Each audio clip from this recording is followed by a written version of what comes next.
welcome to this discussion on private wealth planning for international families in Nigeria. Delighted to bring you this session, which is kindly sponsored by Buzzacott and Trustconsult Group. We've got a terrific panel lined up, ready for a conversation over the course of the next 60 minutes. As always with PCD content, we love to hear from our audience. Let us know in the chat where you're watching from, what you think as we move through the discussion. Does it chime with your experience? Do also add questions in the chat, and I will bring them live to our panel as we move through. Always great to get some engagement from our audience on these sessions. But before we get into our discussion today, I'm going to come to each of our panelists for a brief introduction and specifically their interest and experience of dealing with clients in Nigeria. So perhaps first I could come to Akin Coker from Buzzacott. Welcome, Akin. Thanks, David. Yes, so I've been in the private client world for just over 30 years. I'm head of private clients here at Buzzacott. And obviously, as I am of Nigerian extraction, I have a vested interest in all of the planning to do with Nigeria and Africa. And they say charity begins at home. So I started my planning journey, obviously looking at our own family investments. We have a African desk that I head up here at Buzzacott as well. And we have a large book of Nigerian clients and clients from other parts of Africa, which fits in nicely with our international practice across the world. And I'd like to think that we understand the cultural needs of international families, particularly from Nigeria, as I'm from Nigeria as well. And pre-COVID, my typical year would involve 3 or 4 trips to Nigeria just to facilitate the interaction across the pond. Fantastic, thank you. Well, welcome, Akin, and thanks for sponsoring this session. Cécile from Trustconsult Group in Geneva, welcome to you. Thank you, David, and thank you, everyone. So for me, the experience in Nigeria is quite recent. I've been for my first time this year in February, where I had the privilege to meet some of my clients locally. Africa is a country where Trustconsult is active. On my part, I'm a trustee from training, and I've been active in the private client sector since just 20 years. Based in Geneva, the relationship between Africa and Switzerland is extremely strong, and it's quite robust. And Nigeria for me was fascinating. I met some very, very interesting entrepreneurs and families that we try to help the best way we can. And it is a fascinating is the word. If there is one, it would be fascinating. Absolutely. Yeah. Thank you. Well, thank you for sponsoring this session, and look forward to getting your insight and learning a bit more about what you saw when you were on the ground there with clients. Sure. Michael Giraud from Standard Bank. Michael, great to have you on. You're a real Africa specialist in the fiduciary space, so it'd be great to hear a little bit more for those viewers who haven't come across you before. Sure. I head up Standard Bank's trust company in Jersey. And for those who don't know, Standard Bank is Africa's largest bank by assets, and we have a presence in over 20 sub-Saharan African countries, including being the shareholder of Stanbic, which is well known in West Africa. We work with a number of, I'd say, the continent's largest families implementing bespoke succession plans, holding a range of assets, and bizarrely as well, in some instances, working with institutions which aren't Standard Bank as the investors, the investment firms. By way of own personal African experience, I've worked with African families and specifically Nigerian families for almost 20 years now, ever since I started out in trust. And that is Nigerian families who are based in country holding local assets to Nigerian families who are based outside of country holding very international assets and very well structured. I'm accountant and a STEP professional. And I think, as I mentioned, I've worked in trust now for, it was 22 years, although it sometimes feels like more. Great. Well, look, fantastic to have you on. Last but not least, Abiola, terrific to have you on today, bringing the local perspective and also strong investment knowledge and expertise, which you deal with local wealthy families on. It'd be great to hear a little bit more about your background. Thank you very much, David, and thank you for putting this together. So I have worked in financial services for about 23 years. I spent the first part of my financial services background in the banking space. I spent the last other 18 years working with various types of clients in investment, services management. A lot of my clients are based both domestically and internationally. And in the last 3 years, I've focused primarily on families and high net worth clients. And the reason for that is because I was born into a family that had a very large, the patriarch of our family was also into family business, which unfortunately at his passing, the business died. And so for me, it's quite personal to ensure that, we build systems and structures in place that allows family wealth to perpetuate generations and not just die when the founder dies. So that's really my background. And in the last 3 years, I've been working primarily on that to try and ensure that we build a very strong and sustainable family business culture in the Nigerian space.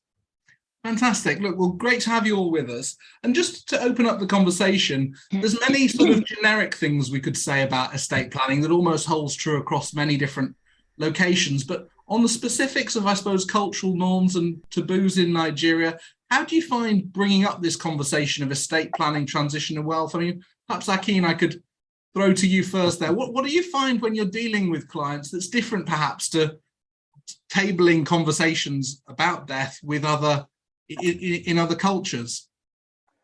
Well, yes, I mean, so as a Nigerian, I understand, just thinking about my own father and my own family, that there is a cultural taboo around planning for your own death. It's a really awkward conversation to have with someone who is alive. And you're talking about them being dead and what would happen when they're dead, or someone who's set up a successful business, to talk to them about planning a takeover of their own business, again, when they're still alive and as far as they're concerned, well. So that presents a number of challenges. And you could add to that, I suppose, the belief that there's still plenty of time and, what's the rush? And also in Africa, we have this perception, which is not entirely wrong, but taken to the extreme can be quite difficult, that there's a lot of value in wisdom and age, and therefore you want your family business to be run by the oldest, who are, of course, the wisest. But that could carry on where you've got children in their 50s and 60s and the patriarch or matriarch in their 80s or 90s. So that presents lots of challenges. Now, obviously, I've been involved with advising African families for many years now, and I can certainly say that I've seen a change.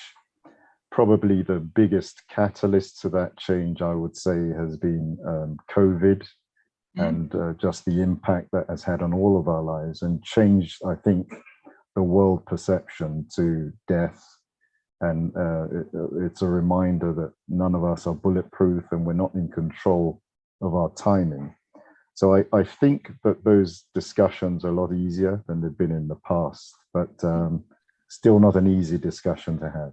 Thank you. Michael, I imagine as trustee, I mean, by nature, you're setting up intergenerational structures. These conversations have to be had. Have you seen as well, as Akin noted, changes in behavior through COVID, perhaps accelerating some of these conversations?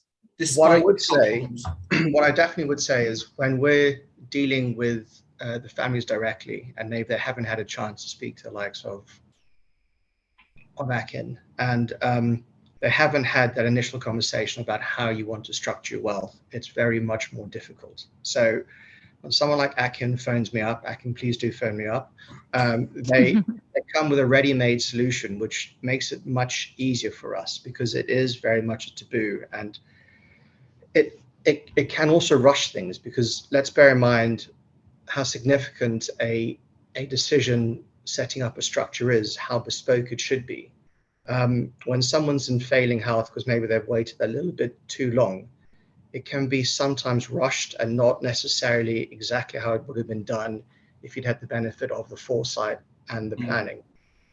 That's definitely worth bearing in mind. But if I'm being very honest, I myself, I think I'm gonna live forever. It's not a nice thing to think about, but it's certainly, I'm not sure if it's because of the pandemic, but maybe it's because of how the second and third generation have been brought up, maybe educated outside the country and more familiar with Western estate planning practices, that maybe it's an easier conversation at times, depending where the second or third generation may have been maybe living and educated. Okay, thank you. Abiola, just to bring you in, I mean, you're there on the ground advising business families, looking at these, trying to have these difficult conversations. What's your perspective on the readiness and willingness of business owners to take that step and make these longer term plans? So I think there are a couple of buckets. So there are some, right now we're seeing there's a lot more awareness and interest in just putting the structure in place. But the key is there is no, but the issue that they have is that they don't have the knowledge of how to do that. So they don't know where to go to and who to go to. And that's people like I and other guys on the panel come into play, because they don't really know where to go and find the solutions. And the other part is that we're actually seeing that the next generation are the ones who sort of leading this conversation, because a lot of the young next generation family members do not want to be in the family business. So they're like, look, mom, dad, whatever happens, I don't want to be in this family business. So you need to perhaps put a structure in place that allows you to sort of keep the legacy going on, because I'm not interested. And usually that often comes with some sort of disappointment, as you can imagine, because in Nigeria, as Akin alluded to, it is seen that you go into the, you continue the line of the family business and you just sort of grow that pie. But the younger next gens are not willing to do that. So the conversation is being forced on the principals much quicker than they would have wanted, and also by the younger generation who have no interest. And of course, there are also various factors that come into play, things like, family dynamics, which is very key. As you're aware, in Nigeria, it is not uncommon to have a multi-family, children from more than one spouse. And so that's quite common in Nigeria. You need to put all that into context, and when you're, putting up family succession plan. And that's where being a Nigerian and being on ground comes to play, because we understand what it's like. And my grandfather had many wives and many children. So more than anything, I have first-hand experience in that, and that sort of knowledge, you can use that to sort of, build a family governance and family, system that can allow, that sort of, relationship to be more structured, as opposed to leave it to the elements, so to speak. So that's where, that nuance comes in. So these are some of the things that we're seeing in terms of the themes on ground. But definitely there is more awareness, there is more of a push. And I think that, yes, it's only going to be increased as time goes on.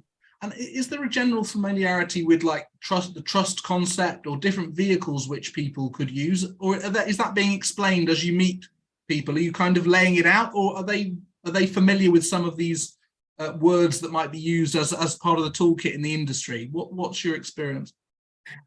I find that they know the words, but in terms of the practicality of what those things are, they are not very familiar with them. But they do. They're well knowledgeable and they're quite intelligent, so they do know the words. But how practicable is it for them?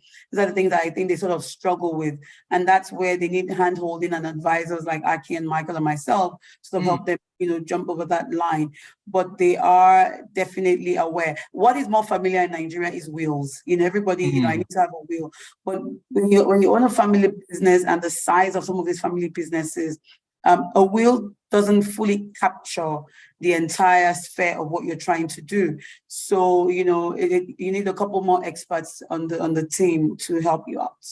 Great, thank you. And Cécile, just to bring you in, I mean, when you are having conversations with clients, what are you finding their level of interest and knowledge is, appetite to actually implement plans as well as talk about them?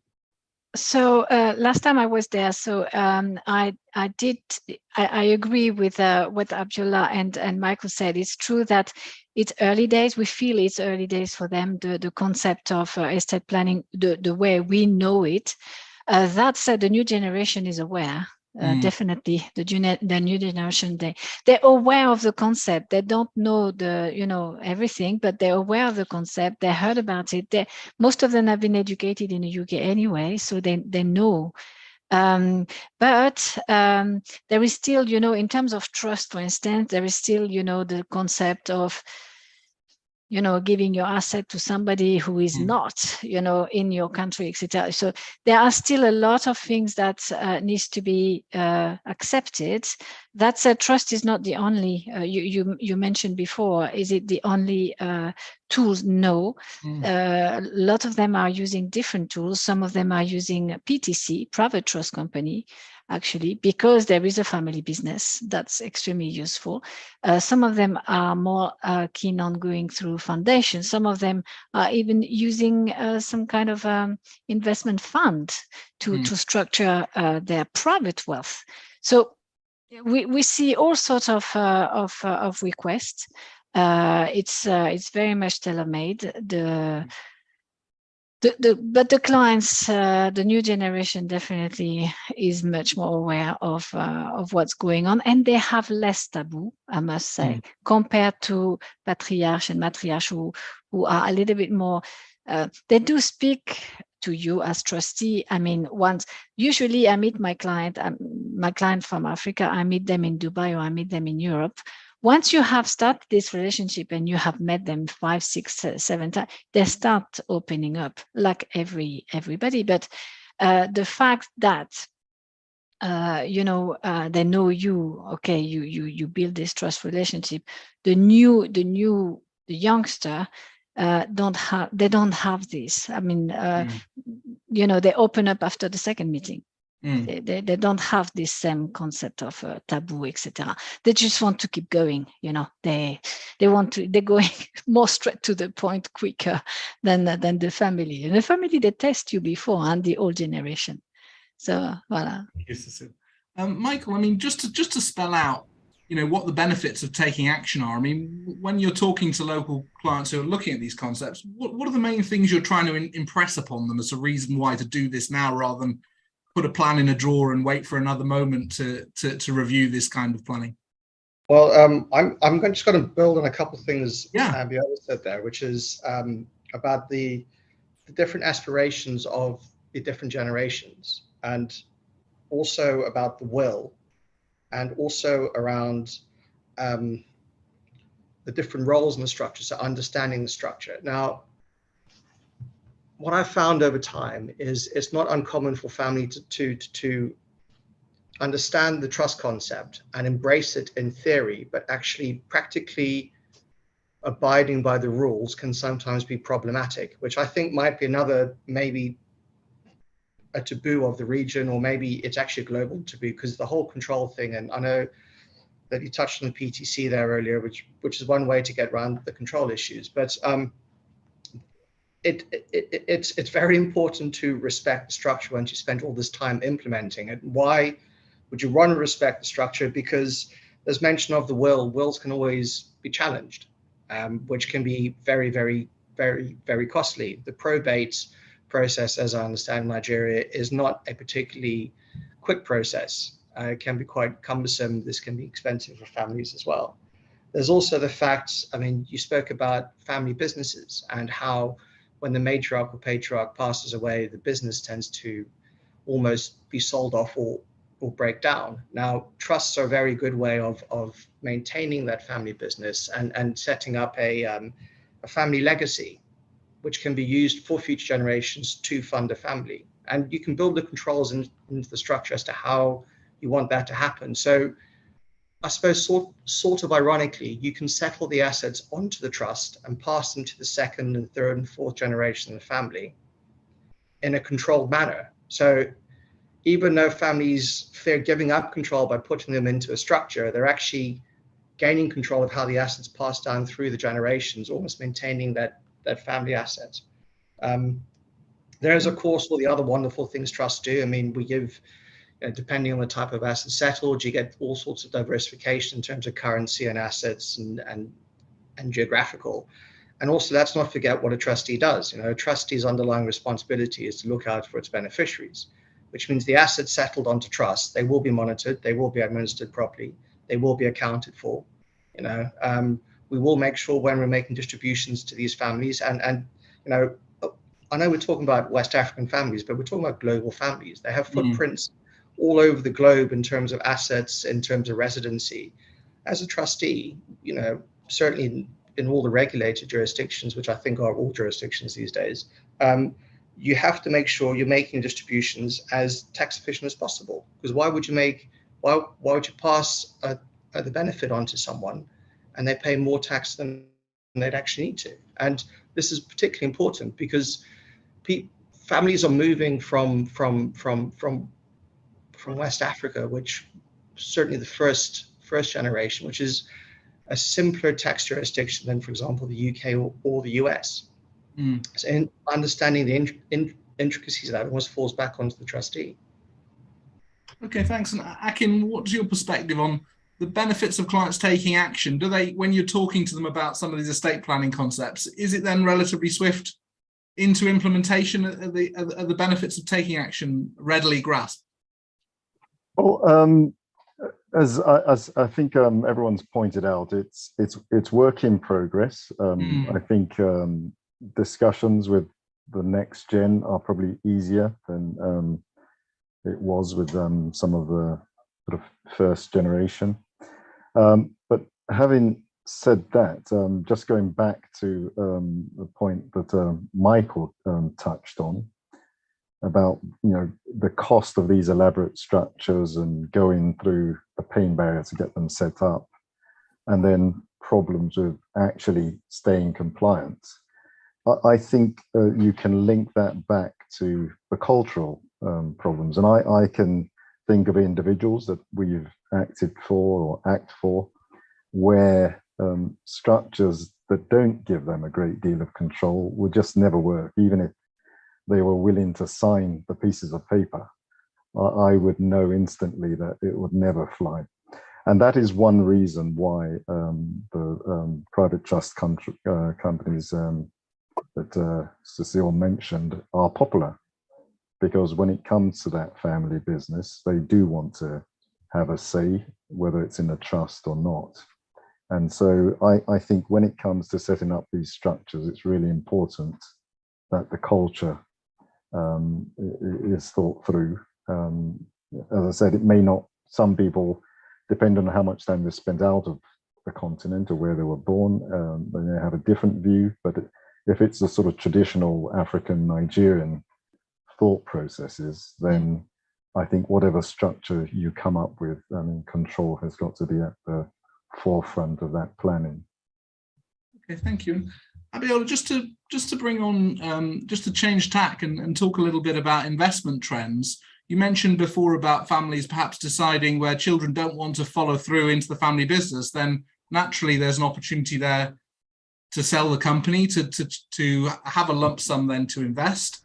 How do you approach the clients you're working with who are at those junctures where perhaps there's a sale of business, perhaps it's just protecting their personal wealth while building their company? So some of the considerations dovetail across various categories. I think the first category I'm going to look at, which is the one that is deeply important, is really the personal one. And when you're looking at that, you're looking at what their views and sentiments are. And for a lot of families, particularly where the principal is probably closer to 65 or 70, legacy becomes very important. So it's sort of legacy they want to leave behind. So things that are, impact investments that are dear to their hearts are sort of the kind of things that they look at. And also, there's also the issue of cash flow and liquidity. They feel like they want to sort of live a certain kind of life. And so that's quite a key consideration for them. And also, in some cases, there's sort of religious considerations as well. If you're a Christian, you maybe are there, is there tithes you want to pay? If you're a Muslim, are there sort of Sharia compliant investments you want to make? And I guess the other part of the personal side is really mobility. A lot of people in their old age are thinking about where they want to sort of spend most of their time. And, when they look at different sort of economic climates, some are favoring being abroad versus being in Nigeria. Also residency, some are looking at having more than one nationality instead of just being a Nigerian citizen. So some of the things that we consider when we're looking at the investment options. And also, I guess you would also say the economic consideration is also very high.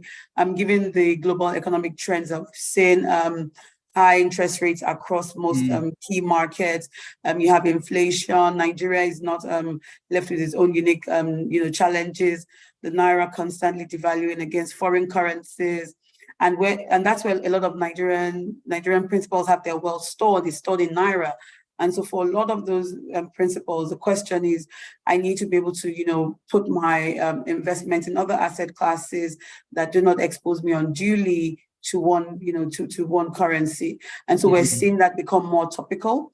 And of course, with citizenship, not just Nigerian based, but some having citizenship in various countries, there's also the tax implication of some of those investment decisions. So it's really, marrying all of this together and to try and come up with a cohesive plan that allows for principal protection, because that's very important, as well as, offering them, returns on their investment. For a lot of these investors, these clients, risk profile is usually low to medium. They're not looking to take extremely high risk where they are in their life.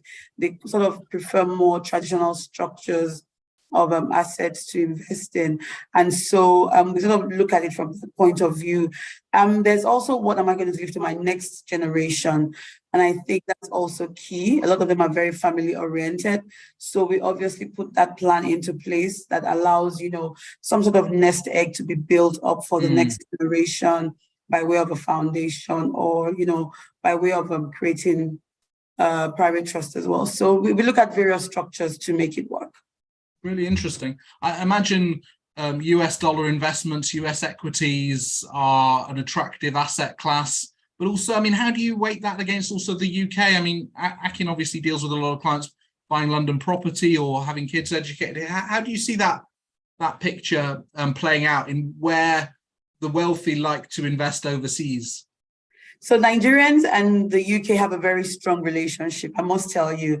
Most Nigerian families who are wealthy, their first property that they buy outside of Nigeria is probably in the UK. It's really a thing. It's the thing. So when we have money in Nigeria and you bought some property in your country, the next place you're looking at, I want to buy property in the UK. And usually they're targeting as you're aware, the high-end areas in London or slightly on the outskirts of London. And so it's quite big for us in Nigeria to invest in property in the UK. Whereas in terms of when you come to other asset classes like Euro bonds and I guess stocks, you would see a mix of both UK and US asset classes. In terms of Euro bonds, we preferably fancy the sovereign bonds that offer good returns on. So sovereign bonds are important. Corporate bonds are also some things that they look at as well. Property in the US is gaining popularity. But I would say the UK obviously trumps a lot of these markets, US, Canada, and even South Africa. But largely we do like the UK, and a lot of investment opportunities go in there. And also because most of the teach school in the UK. So it's not like you want a house where your family go, stay when they're on holiday, or you go for Christmas or whatever. So it's quite topical and it's quite important for Nigerians to invest in. Fantastic, thank you for that insight. Akin, I imagine that's music to your ears that the UK is still seen as a very popular place to invest, which we all know. But I imagine you see the other end of that trade on a very frequent basis. Yes, a lot of our inquiries are to do with people looking to buy property in the UK. Now, sometimes they're doing that because they've got children coming to school. Sometimes it's really purely just from an investment perspective. But that trend carries on now into businesses, and we're seeing more and more young businesses set up in the UK as well. So we're advising around how they structure these businesses. And as you know, we've had this question of the appropriate structure for buying UK property for many years, to which we get asked the question, and I always say to clients, is yes and no, depending on your circumstances. So it's still important that people get advice around the correct structures for buying these properties, particularly as these are quite valuable properties that are being bought. Interesting. Michael, Abiola mentioned there about older founders thinking about their legacy and that impacting on how they invest, looking at impact investments or what that's going to, how their portfolio is constructed to make a difference in the world as part of their legacy. I mean, is that something that you're seeing now factoring in more? Is it still early days and clients are prioritizing other things before those kind of trends? To be quite honest, quite often it's families just looking for returns. And a bit like Abiola said is, and this is what quite surprised me, is as a trustee, I suppose risk is always relative. And I remember having a conversation with a Nigerian client once. And it was a structure which was holding UK property, surprise, surprise. We had some Ghanaian bonds because they're nice and safe and paying very good rates. And it was very, very short-dated government. It was actually T-bills. And as a trustee, I had the conversation of, well, we can maybe get some better return if we look into maybe a balanced portfolio with a range of investment managers. And she said, are you mad? I said, well, hopefully not. I said, why? She said, because have you seen the risk I'm taking at home? And that all my businesses, like I said, they're Naira based, there's farming, there's engineering businesses, there's all. I want this to be as safe as can be. And I suppose this sort of shows the two sides of it, because we were talking about PTCs earlier, and typically we'd use the PTCs to hold the family business, which is the more aggressive side of it. And in terms of the type of asset, I mean, simply around the governance around it, the information which flows up and involvement of the family. So what I'm trying to say is we seem to have a range. We have the more aggressive assets, which are normally in country, and then we have the very more conservative assets, which are held through the structures. And by that, I mean the financial assets. In terms of some are ESG or ESG not, I haven't seen any specific trend towards it. I'm not saying that doesn't happen. I'm just saying the people I've spoken to haven't had any specific demand for it. But I know it is happening. Okay, thank you. Abiola, you enjoyed, I think, Michael's example there. Is that something you can relate to? Yes, I can. When he said, the person said, are you mad? I don't think he said it in that manner exactly, but I can imagine the look, and he'll have gone with the look, Michael, like, yeah, right. So yeah, and so just to clear up something, Michael, when I was saying impact, I meant things that are sort of, so you see that investment more on the local side. So they focus on things that have to do, say, maybe, that make them feel good about themselves. So they're giving back, where they're giving back to their society, maybe in, where they come from, their state of origin.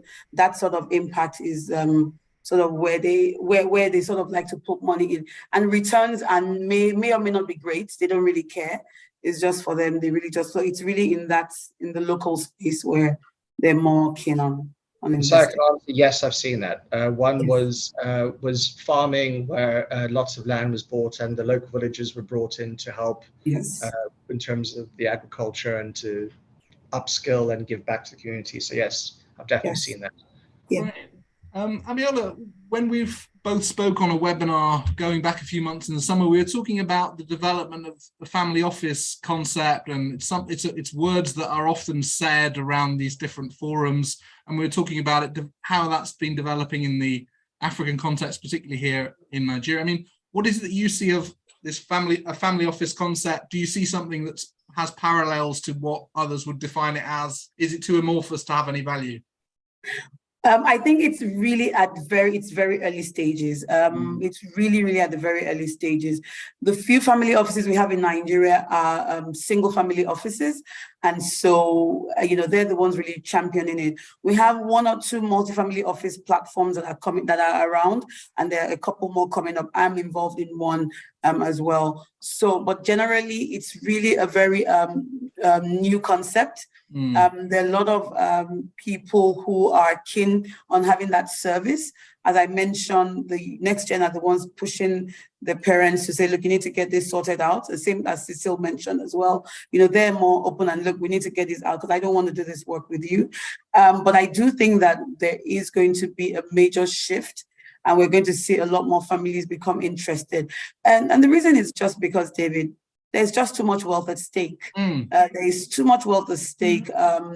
We've seen a lot of families who have done their wills and then they've gone on been to be contested. I mean, families that are very notable that we are very aware of. And that's something that really scares some of the principals. So while they may not really show it, but they're afraid of not having a legacy or their business just simply dying once they pass on. So they're really thinking about it. They're not always very happy, I must tell you. They're not always very willing. They don't want to do the work. They feel, they're losing control, and that loss of control is something that they really struggle with. There's also conflict, as you can imagine, that comes up in these conversations. Conflict, not because they don't want what's good for the business, but conflict because there's so much emotions and just things that are buried underneath some of these structures that they have built. And so it's really one of the things that we focus on is how to create a structure that doesn't mean that you lose control, but that just gives you growth. And that's something that they're not used to, because for them, when I don't have control, it means I don't own the business. We're trying to say, no, your ownership is separate from your management. And so one of the things we try to put together is a structure that allows you to remove yourself and, choose which path you want to be in. But the conversations are happening. It's going to take some time, I'm going to tell you, but I do think we're ready for the conversations. I think we're ready. Cécile, I mean, how do you see the sort of family office space developing for Nigerian clients? We have seen a few requesting what is a family office, and would that make a difference between that and what I'm trying to put in place. So it's definitely of interest for some of them, and some of them actually do need it, I must say, because they have all the ingredients, if I can say. And fun enough, some of them are very happy to settle their family office locally, and some of them definitely not. So it's either one or the other. Some of them are thinking London, definitely. A few times they said to me, okay, I will set up my family office in London. So it is something, it is an actual subject. It's in the mind of people. And again, as Abiola said, it is early days, but it's in the mind of the people, And for you, I mean, in Switzerland and in Luxembourg also, if they do set up family office in London, you're still obviously interacting on elements of the structure, or there's still that support, absolutely, provision to work as a team. Absolutely, because the people who are looking at Switzerland today are looking at Switzerland for various reasons. And one doesn't, one fits with the other. I mean, as Michael said earlier on, some of these family or entrepreneurs have wealth in different jurisdictions. So you do need anyway help or structure in different jurisdictions. You need the expertise anyway. And they have wealth, they have member of the family, they have the part of their business or interest anyway that is cross-border. So you do need, and yes, we do work with expert and professional in the UK and locally in Nigeria for this type of client, where when sometimes they want their trustee to be in Geneva, so here we are. Sometimes they just have some companies because they're doing some trading or whatever, so okay, that we can act for them for that. Whatever. We have noticed also that a lot of these family and entrepreneurs already are banking in Switzerland. So they know, that demonstrates once again that they know what's available and what a jurisdiction is good at. And so yes, we can help. But you know, today when you deal with that kind of family or entrepreneur, that kind of client, very often it's not just one trustee or one, it's a team of experts these days. It's a team of experts. And sometimes, well, I wouldn't be surprised if in the next 6 months, for instance, you will see a family that use all of us, you know, Michael, Akin, Abiola, and myself for some reason, because we can all help these people to achieve their goal. And that's very often the case. We work all together to build the best solution for these people. Thanks. And Akin, I mean, Buzzacott have formulated a family office service. I mean, how does that differentiate from clients who might engage with you on the tax and accounting side, or some of the other services you might provide? How do you decide that they're in that they require that kind of service? Well, this is a really interesting one, and in over 30 years of practice, one thing that I've always picked up on is that a lot of clients will come to us with their perceived starting point. So I suppose my challenge is, you know, a family office, the way some people understand it, say as a dedicated office or even a sort of multi-office, is that really what they need for their purposes? And that's really what's led us to set up our own family office offering, if you like. Now, some of the obstacles to a traditional family office around just the cost of that structure, but also there's a difficulty of you know, just sourcing the right staff. If you think about all of the different aspects that you need, and I don't think that's the right solution for many families. I think what you really need is more in line with what we offer, which is where we are, I suppose, acting as that trusted advisor, or indeed it could be any one of us on this platform, not necessarily Buzzacott, but this is a service that we offer. And we will act as that sort of focal point and collaborate with all of the other practices. Now, we're able to do this because we as a firm, I think we're the largest single office firm anyway. So we're used to interacting across the teams, but the services we provide for an ultra high net worth family are of course limited. So we have your traditional tax, advisory, accounting type services, some of the back office services we can provide, but when it comes to the trust and the legal and the investment, we'd be looking to collaborate. And so we have an open architecture approach where we would just be looking to work with, you know, the most suitable professionals to collaborate and provide, you know, the best support for that family. And not surprisingly, that is popular because, you know, it's a more pragmatic approach for many families. Of course, there's a size a family can get to where their own dedicated family office makes sense, but I think there are many families that don't really need that and have taken to the sort of offerings that we provide. Thank you. Yeah. Michael, I mean, maintaining structures rigorously is more important now than ever, as it were. But why is it that clients should care about this too? I mean, on the top, you're mentioning people buying into the trust concept, understanding it, respecting it, and the governance that flows from that is sort of linked into it. But tell us why clients should care about the fact that structures are properly maintained. Sure. If I could just agree yeah. with Akin first. I completely and utterly agree with what you're saying in terms of family offices, and every single family and their circumstances are bespoke. And I think the open architecture format is the only way to go. And any firm who's trying to force families into products and trying to force things down their throat, that's no good for the family. So I completely and utterly endorse what you're saying. It's completely right. And I wasn't paid to say that, by the way. Any compliance professionals are listening from Standard Bank, I was not in any way at all paid to say that. In terms of maintaining structures, well, I think it's fair to say that the world today is quite different to the one I started out in 20 years ago. And I think a lot of this was probably started off by the FATCA and CRS, and then there's just been a gradual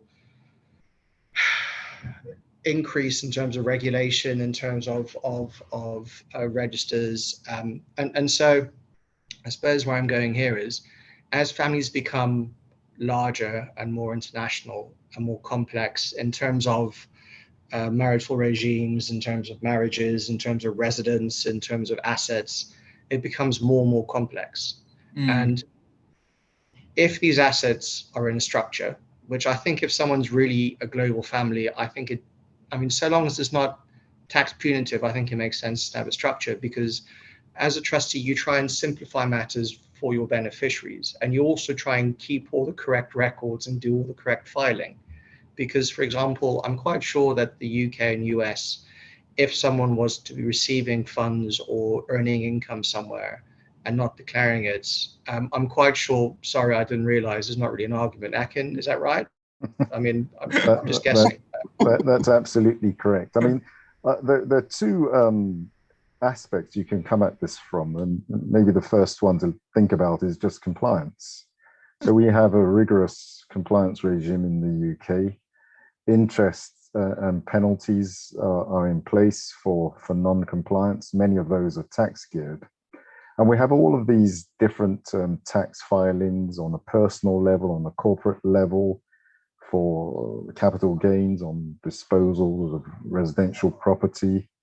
There are all sorts of complexities and reporting around remittances of funds to the UK, whether those are deemed to be taxable or not.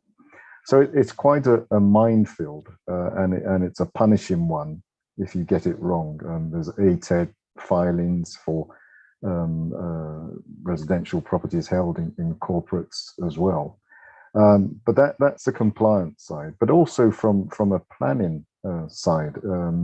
And many people, by the time we meet them, unfortunately have missed opportunities to mitigate tax through careful planning. So for people and families looking at taking up UK residence, there's a lot of pre-entry planning that can be done that makes a huge difference to their tax position, their ability to bring money into the UK. And when they take up residence, there are all sorts of problems or things to plan for, foreign loss elections, whether they need to think about setting up excluded property trusts to keep some of their wealth outside of the UK inheritance tax net.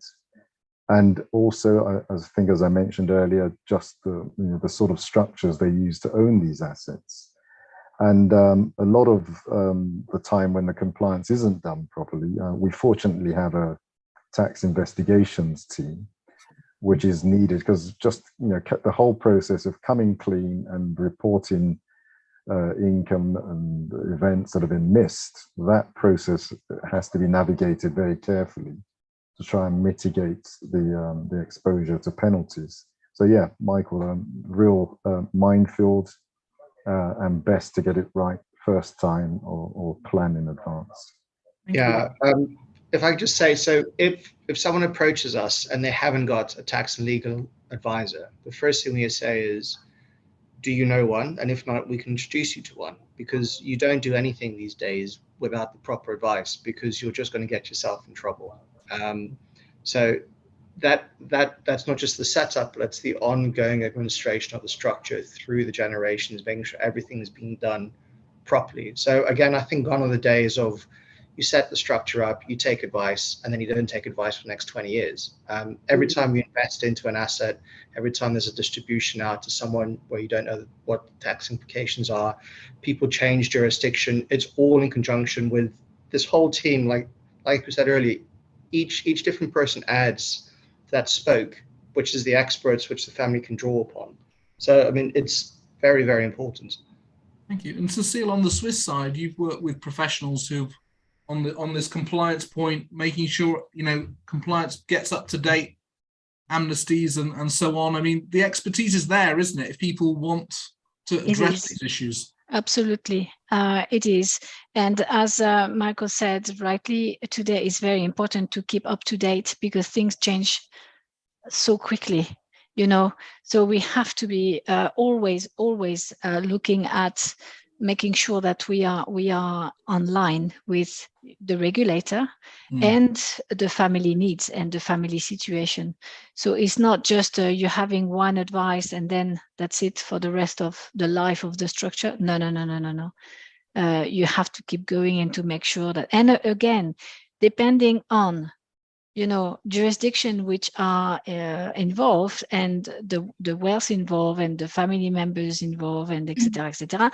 It's not one advice that you need. Very often it's a mixture of advice, and a mixture of experts as well. So once again, it's this team, when I said earlier on, this team effort, it is also applicable for the advice on compliance and on tax, etc. It's paramount. Thank you. Abiola, we're just approaching the end of this hour. There's still time for a question from the audience, but one thing I wanted to ask you was, part of the interest in this topic on succession planning is there's so many exciting Nigerian companies that are on a huge trajectory and are going to become the global companies of the future. Be interesting for you to just give us a sketch of some of the companies that you think are most exciting, or some of the sectors that are really most buoyant in Nigeria, and give us a flavor of what's happening in the economy there, despite all the challenges that are very present. I guess the top sectors will be manufacturing. Huge in Nigeria. I would say most family businesses in Nigeria start off in manufacturing, and there are a lot of family-run manufacturing firms who control various aspects of the market. Some are in FMCG, so fast-moving consumer goods. Some are in beauty products. Some are in beverage. They're quite a plethora of them. And what we have seen, particularly with these family businesses, is that following the advent of COVID and the backlash from that with high inflation rates, we've seen that most people in the mass market are gravitating towards those family-owned business products, and so we're seeing a huge spike in their returns and their turnover. So those businesses they've gone from being quite their niche has increased dramatically. Their footprint across Nigeria has also grown. And there's also the industrial sector. So I guess, those in cement as well, manufacturing and construction in cement. That's also a very popular space. There are quite a few family businesses in there. Of course, oil and gas. Nigeria is a high producer of oil, and so you cannot even take that away. There are families that are involved in the oil and gas space as well, quite active. Another sector that I would say is also popular would also be media and telecommunications, right? We've seen quite a lot of families who are involved in that. Some are not at the top end of those markets. Some are mid-tier, and they're doing quite well. And of course, financial services. Quite a number of oligarchs in Nigeria come from the financial services sector. And they've gone on to build, what I call it, small, very, very strong financial corporations in that space that not only do banking, but they're in insurance, they're in asset management, they're in, VC. So that's really something that is hugely popular in Nigeria as well. So we've seen that families are, particularly in Nigeria, families are involved in key aspects of this economy. Of course, trading. How could I leave that out? We're a huge trading economy, huge trading culture. We're always involved in some sort of buying and selling. A lot of Nigerians, quite a number of wealthy Nigerians started off from trading as well.